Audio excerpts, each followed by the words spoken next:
Good afternoon. It is October 9th in Los Angeles, California, and I'm Janet McElligott. I'm here today to explain a couple of things about what's happening right now in the Horn of Africa. In a couple of days, the head of the United Arab Emirates intelligence, his name, I think it's hard for me to say, but I think it's pronounced Shitboy.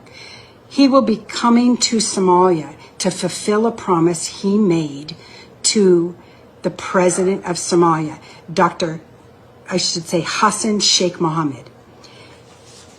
There's an agreement in place that the UAE will pay $50 million to the president of Somalia to vote against the Sudan on the UN Security Council meetings. No matter what the Sudanese bring up, especially if